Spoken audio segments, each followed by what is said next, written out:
Olá pessoal, sejam muito bem-vindos ao nosso canal Aprender e Bíblia. E hoje daremos continuidade nos nossos 3 passos para entender a Bíblia, sendo que hoje veremos de forma mais profunda a interpretação. Desde já eu quero agradecer a todos que têm acompanhado essa série e também aqueles que têm acompanhado o canal, que são inscritos aí. Caso você ainda não seja, se inscreva aí no canal para nos auxiliar e curta também, compartilhe o vídeo. Infelizmente eu levei um grande prazo aqui para gravar novamente por conta de alguns problemas de saúde, alguns compromissos ministeriais, mas aqui estamos, pela graça de Deus, para mais um vídeo. Então vamos lá? Se você ainda não viu o primeiro passo, que é o da observação, eu te convido a acessar o vídeo anterior deste canal e você vai então estar por dentro do primeiro passo. E agora, analisando aqui o nosso segundo passo da interpretação, o primeiro verbo que eu te chamo a atenção aqui é analise.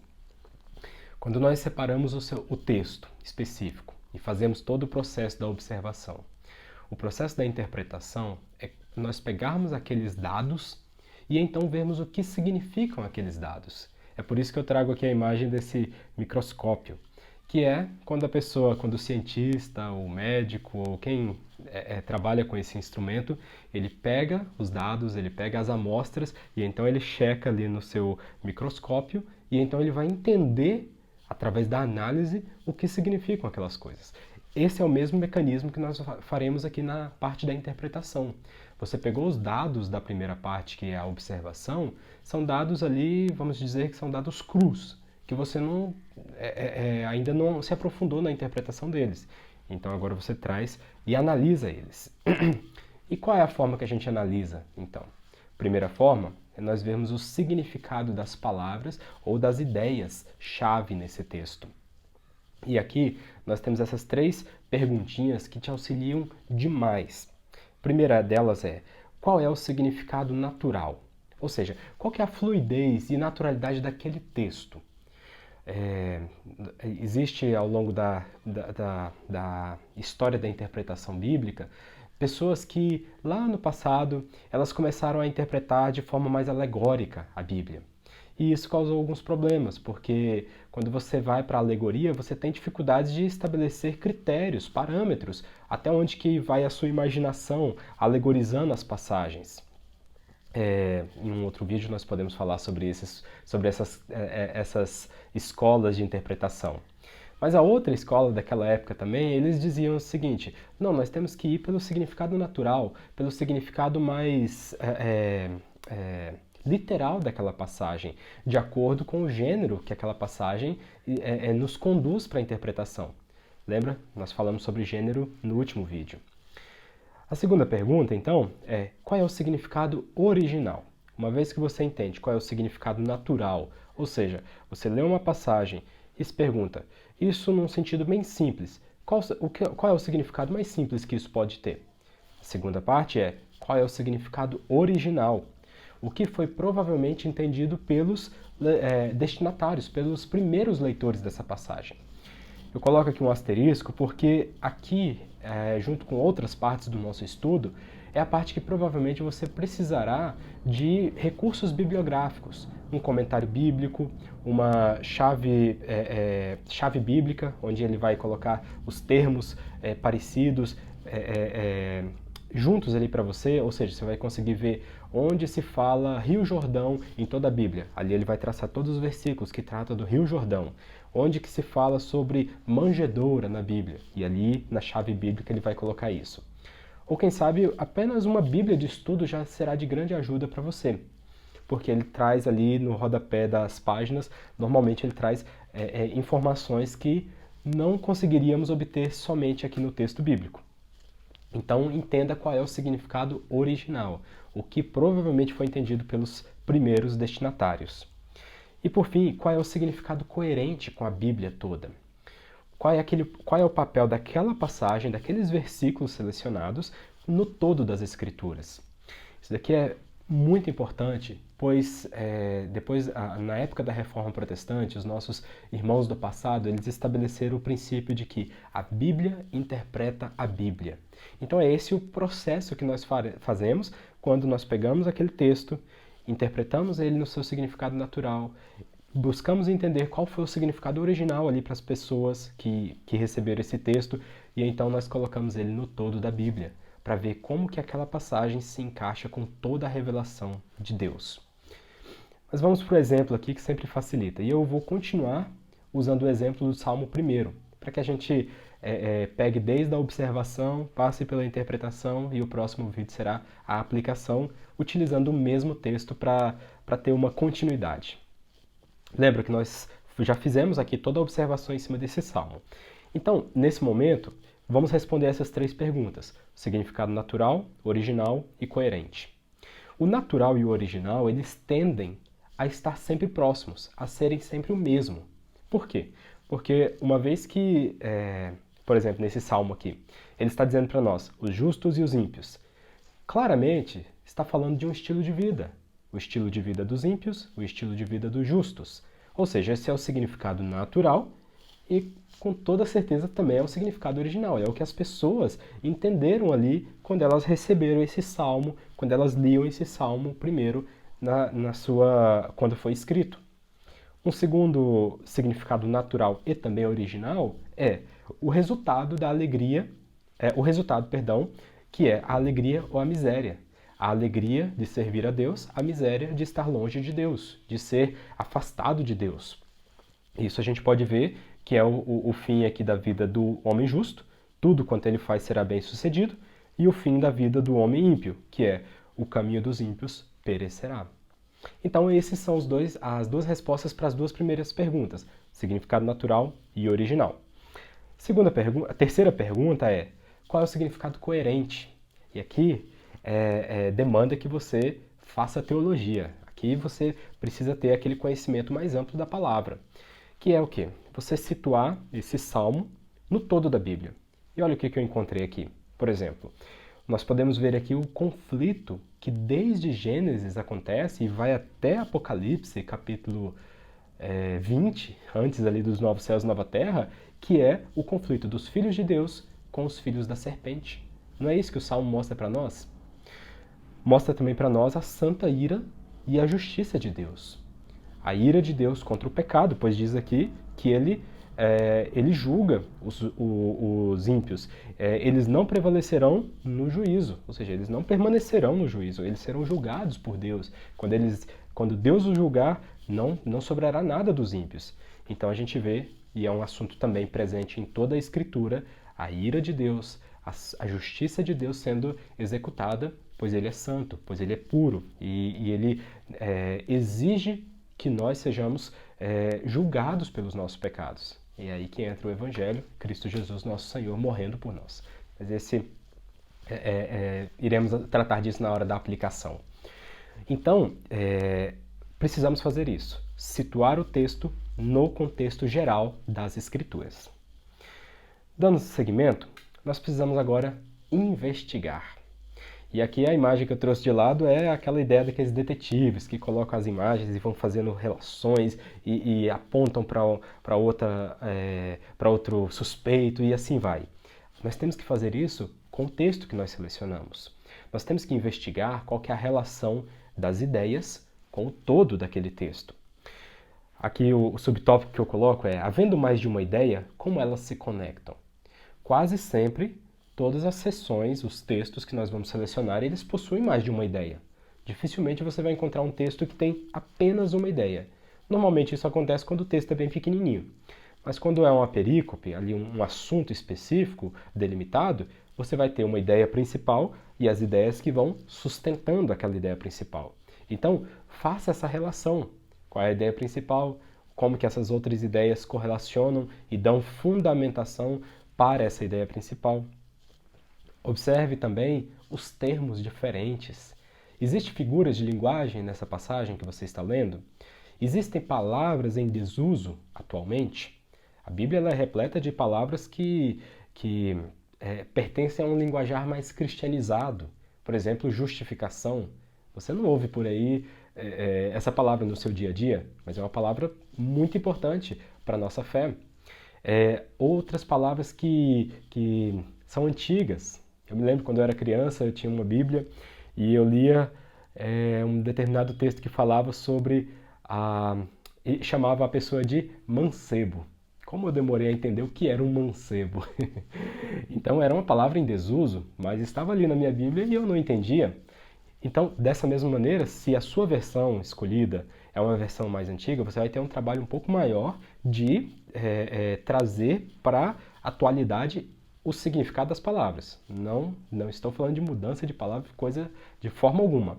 Porém, mancebo significa jovem. Então você vai e traz aquilo ali nesse momento da interpretação. Você mostra o que significa aquela palavra, que é uma palavra mais arcaica, mostra ela atualmente. Lide também com as dificuldades do texto. Conceitos ou ideias complexas. Aqui você vai precisar da ajuda de um comentário bíblico ou um dicionário bíblico. Nós, quando nos propomos a estudar a Bíblia, e você como cristão, nós como cristãos, somos chamados a fazer discípulos, a explicar a palavra de Deus a outros. Então nós não podemos nos esquivar das dificuldades do texto, porque as pessoas justamente, em muitos casos, elas não leem a Bíblia porque elas dizem que é difícil. Então nosso papel como estudantes da Bíblia é pegar o texto, pegar as dificuldades, buscar entender as dificuldades e então ensinar para as pessoas de forma mais fácil. Então, aqueles conceitos ou ideias complexas, encare eles. E se está difícil, busque então a ajuda de uma Bíblia de estudo, de um comentário bíblico. Talvez busque de mais de um comentário bíblico, pois certamente você só vai se enriquecer com isso, observando como diferentes autores entenderam aquela passagem. E claro, busque sempre comentários bíblicos ou dicionários bíblicos que sejam de fato bíblicos. Não seja da ideia do autor, mas que ele traga embasamento com versículos do porquê daquela solução para aquela passagem mais difícil. Quer ver? Vamos aplicar aqui no nosso texto. Salmo 1, os justos e os ímpios. Quais são as ideias desse texto? A ideia principal é a diferença entre os justos e os ímpios. Essa é a ideia principal. Ideias secundárias. Olha só, ele mostra para nós um estilo de vida. Não é isso que diz no primeiro verso? Bem-aventurado o homem que não anda, depois diz que ele não se detém e que ele não se assenta. Isso a gente já está interpretando. Isso daqui aponta para quê? Para estilo de vida. Andar, se deter, se assentar, ou seja, permanecer com aquelas pessoas. Então, nós temos a primeira ideia secundária aqui, que é o estilo de vida. O estilo de vida de quem? Dos justos e dos ímpios. Mais à frente a gente pode ver o dos ímpios. Depois, a segunda ideia secundária que nós vemos é o objeto do prazer do ímpio ou do justo. O do ímpio é viver no conselho dos ímpios, é caminhar nos seus pecados, é ficar nos seus escarnecimentos. Não sei nem se essa palavra existe, me perdoe aí se não existe, mas é ser um escarnecedor, enquanto o justo, ele tem o seu prazer na lei do Senhor. Então a gente pode ver essa outra sub-ideia aqui, subtópico. E por fim, qual é o resultado último do justo e do ímpio? Qual que é o fim da vida deles? O fim da vida do justo é uma vida em que as coisas vão bem sucedidas. É uma vida caminhando com o Senhor. É uma vida que o Senhor conhece o caminho deles, é o que diz o verso 6. Mas o caminho dos ímpios perecerá. E aqui a gente pode desdobrar um pouco o que é a palavra perecerá. Perecerá tanto nessa vida quanto na eternidade. Então, essas são as ideias. Ideia principal, a diferença dos justos e dos ímpios. Ideias secundárias, o estilo de vida deles, o objeto do prazer deles e o resultado último da vida deles. Quais são as figuras de linguagem que nosso texto tem? Ele tem algumas. Eu destaquei aqui. Ele vai usar a figura de linguagem de uma árvore plantada junto ao ribeiro, junto às águas. Isso então a gente precisa destrinchar e mostrar o que significa então uma árvore plantada junto à corrente de águas. É uma árvore frondosa, é uma árvore saudável, é uma árvore que está do lado da fonte da vida dela. Mas também existe aqui uma outra figura de linguagem, que é a palha que o vento dispersa. Quem é essa pessoa? São os ímpios. E aqui ele já dá o significado. Por que ele chama de palha? Porque é aquela coisa momentânea, é aquela coisa sem raiz, é aquela coisa levada pelo vento. Assim é a vida do ímpio, é assim a vida do que não teme a Deus. Eu separei aqui duas dificuldades desse texto. Talvez de início você pense que não há, mas pessoas vão te questionar, especialmente se você está levando esse estudo aqui para um grupo, elas vão perguntar: olha, diz aqui o texto, tudo que ele faz é bem-sucedido, mas eu tenho buscado temer ao Senhor, eu tenho buscado não andar no conselho dos ímpios, não me deter no caminho dos pecadores, nem me assentar na roda dos escarnecedores. Mas minha vida está ruim. Mas tem coisas que eu tento e não dá certo. Por que que é isso? A palavra de Deus está mentindo? Então é a hora que a gente vai entender o contexto, entender a passagem e então responder essas dificuldades. Outra dificuldade pode ser que o caminho dos ímpios perecerá. E aí a pessoa pode dizer, olha, tem um colega de trabalho meu que tudo que ele faz dá certo. Tudo que ele faz, a coisa anda. Ele é rico, ele tem uma boa família, ele frequenta os melhores lugares, e você conhece muito bem essa história. Isso é uma dificuldade que nós temos que lidar e entender que quando nós estamos falando sobre literatura sapiencial, de sabedoria ou poética, como é o caso do nosso Salmo, ou como é o caso de Provérbios, por exemplo, nós estamos falando de generalidades, daquilo que normalmente é o normal, é o que acontece, perdão, é o que acontece. O homem que teme a Deus, a tendência é que a vida dele vá bem. Ele vai ter tudo? É claro que não. Aí trazemos versículos de outras passagens, como Tiago diz, pedis e não recebeis. Por quê? Porque pedis para gastar em vossos prazeres. João, o apóstolo João, ele escreve lá em João, se eu não estou enganado, 15, dizendo que tudo que pedirdes em meu nome, eu darei. Mas antes ele diz, Jesus falando, mas antes ele diz, se as minhas palavras estiverem em vós, e vós estiveres, guardares as minhas palavras, tudo que pedirdes vos será dado. Acho que em 1 João também vai dizer algo sobre, sabemos que aquilo que pedirmos, segundo a sua vontade, ele nos dá. Ou seja, esses versículos, eles nos ajudam a responder o porquê que nem sempre aquilo que a gente quer dá certo, porque nem sempre aquilo que a gente quer é a vontade de Deus.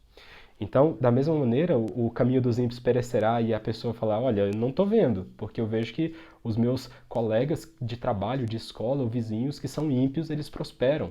A gente pode lembrar do Salmo 37 e do Salmo 73, que vai dizer que aparentemente eles prosperam, mas o fim da vida deles é terrível. Depois você dá uma olhada nesses dois salmos. Então, precisamos lidar com as dificuldades. E aqui eu trouxe aqui versículos, mas é muito bom que você ouça também o que outros irmãos escreveram através dos seus comentários bíblicos ou de uma Bíblia de estudo. Tudo isso você deve buscar pessoas idôneas, pessoas que você confia que são bíblicas, porque é muito importante que esses auxiliares extra-bíblia sejam fiéis, sejam pessoas tementes a Deus. Então, lidamos com a ideia, as figuras de linguagem e as dificuldades. Continuamos a nossa parte aqui agora explorando. E a figura aqui é de um repórter, aquele que vai tomando nota e faz perguntas, e perguntas incisivas, perguntas que talvez outras pessoas não pensaram nelas. Por quê? Porque devemos fazer perguntas agora ajustadas ao texto. Perguntas que possam ser respondidas com clareza pelo texto e o contexto. Essa parte aqui, queridos, talvez você possa achar que ela não seja necessária. E se você de fato já obteve todas as respostas, ela não será necessária. Mas nem sempre toda a interpretação daquele texto vai estar contida nos outros passos que a gente trabalhou até agora. Então vai exigir que você faça alguma coisa ajustada àquele texto, exatamente à realidade que você está vendo naquele texto. Olha, faça perguntas que colaborem para a interpretação e ênfase da ideia principal. Evite perguntas que levem para longe do foco. Vamos ver aqui o exemplo no nosso salmo. Eu fiz duas perguntas aqui. Caberia até mais ainda, mas eu preferi deixar apenas em duas. Por quê? Porque a ideia é que essas perguntas a mais que eu faço, perguntas ajustadas ao texto, perguntas que que não são estáticas, né? Que eu não posso te dar aqui um formulário dessas perguntas. São perguntas que, de acordo com o texto, de acordo com as dúvidas que ainda você tem diante daquele texto, você vai fazê-la. Então, a primeira pergunta que eu fiz é: qual a razão do homem não andar, aí tudo entre aspas, porque eu estou querendo fazer uma citação ali direta. Qual a razão do homem não andar, se deter ou se assentar com os perversos? O que o texto nos explica? O verso 2. Antes o seu prazer está na lei do Senhor, e na sua lei medita de dia e de noite. Lembra? Estamos interpretando. Talvez você vai pensar assim, olha, eu não sei se essa é a resposta. Mas eu acredito que, como o texto aqui no versículo 2 começa, antes o seu prazer está na lei do Senhor, ele está contrapondo uma ideia. Diante disso, eu encontro a resposta para por que esse homem ele não anda, não se detém, não se assenta com os perversos?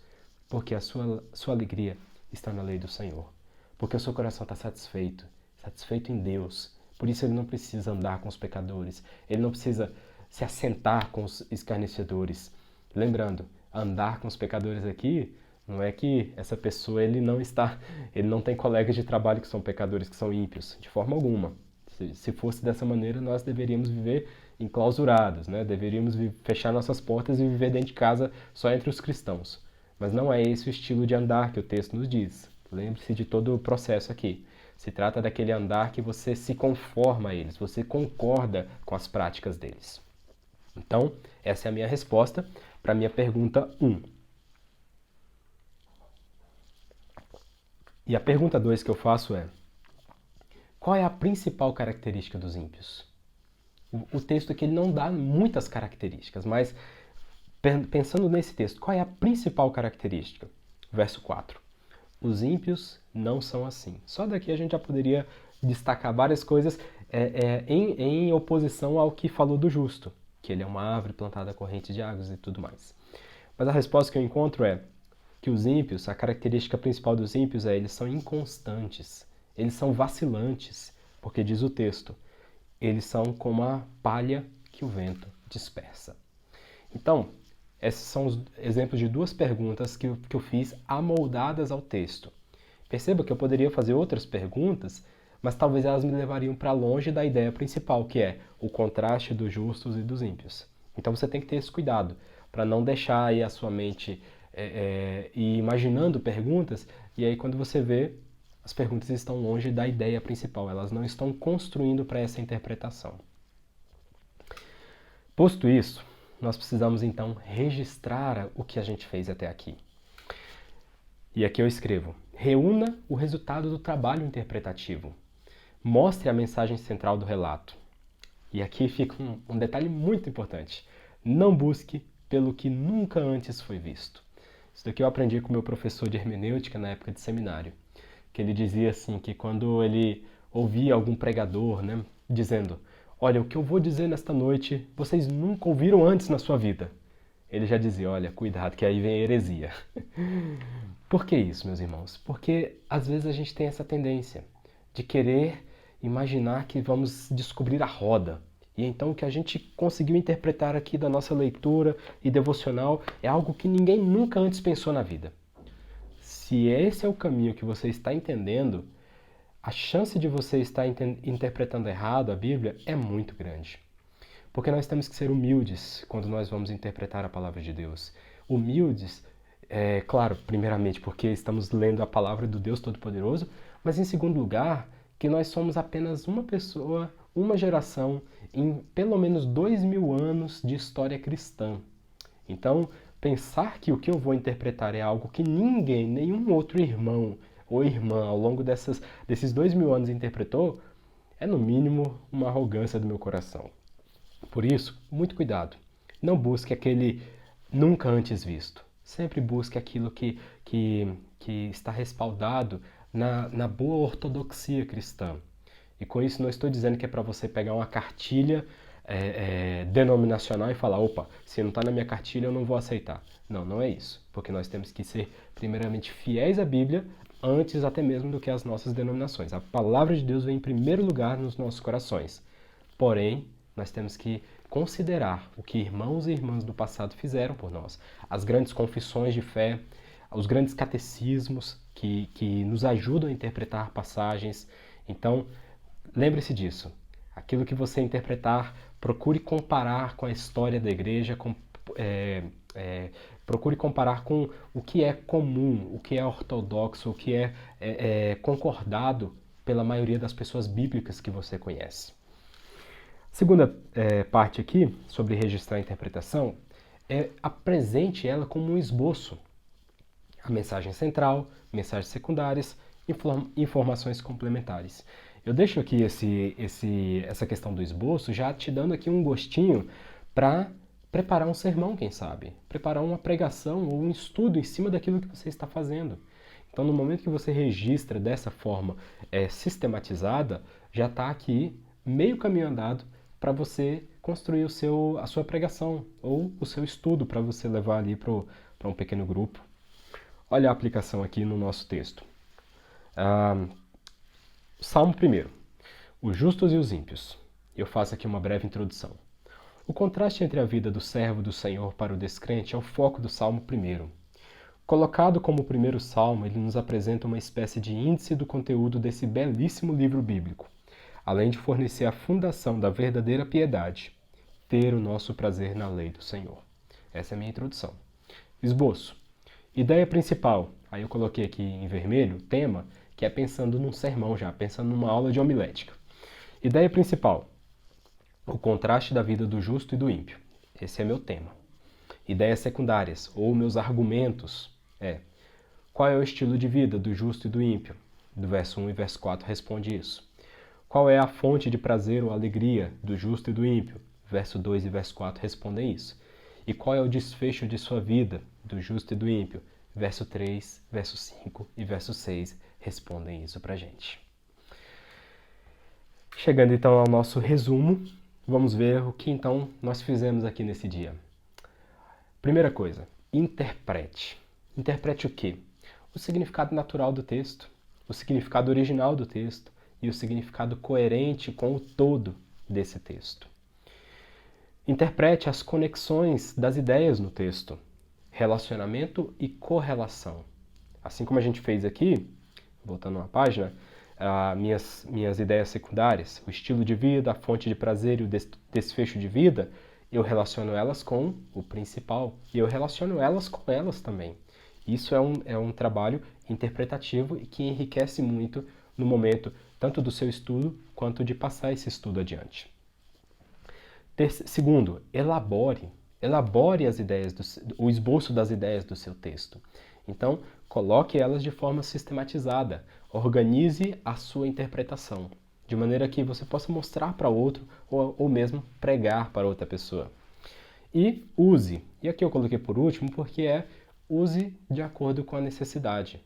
Não é uma regra que toda vez você precisará fazer essas perguntas, mas normalmente elas ajudam muito a buscar, a escavar aquilo que ainda não foi encontrado por meio das outras perguntas. Use então perguntas guiadas pelo texto, elaboradas conforme a fluidez do texto. Você tem que estar bem submisso àquele texto para ver se as perguntas que você está querendo fazer são realmente respondidas naquele texto. Queridos, então esse foi o nosso segundo passo dos nossos 3 passos de como estudar a Bíblia, e sendo que nós vimos hoje a interpretação. No próximo vídeo e o final dessa série será a aplicação. Como então nós buscamos aplicar tudo aquilo que aprendemos. Que você seja abençoado por essa palavra. Muito obrigado pela companhia que vocês têm feito aqui a esse canal. Eu sempre leio aqui os comentários, respondo conforme a minha disponibilidade. Eu fico muito feliz que tenha ajudado, que tenha sido bênção na vida de vocês aí, mundo afora. Um forte abraço e que Deus os abençoe. Tchau, tchau.